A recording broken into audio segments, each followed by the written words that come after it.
Tignan nyo naman po, oh, ang gaganda ng mga bahay dito. Kailan kaya ako makakabili ng bahay dito sa lugar na ito? Mamma mia. You wait for me, please. Yung aking lagi na lang akong iniiwan. Kasi lagi ako nagbibideo. Pero ang ganda po, oh. Tingnan nyo naman. Grabe. Sobrang ito daw bahay ni Rapunzel. Talaga naman, sari-saring naiisip ng aking asawa. Tingnan nyo naman kung gaano kagaganda. Ang ganda po ng lugar dito. Nakaka-in love. Oh, tingnan nyo kung ang mga bahay, oh, puro mga bulaklak. Ayan. Ang ganda-ganda.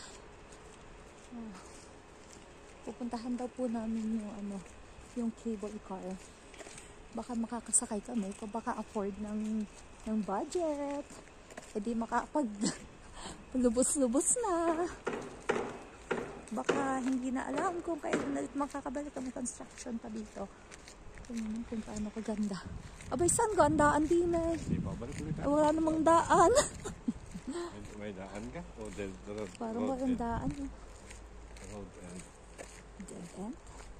Wala, oh, ano yun eh. Parang, tingnan natin kung ano yun. Kung may kalsada naman. Kaya lang ay palabas. Hindi papunta doon sa... hindi. Dead Parang, hindi, yun nga meron oh. Sa kabilang side. Prada privata. So, tingnan mo ng ganda ng flowers na lapitan natin. Ayan.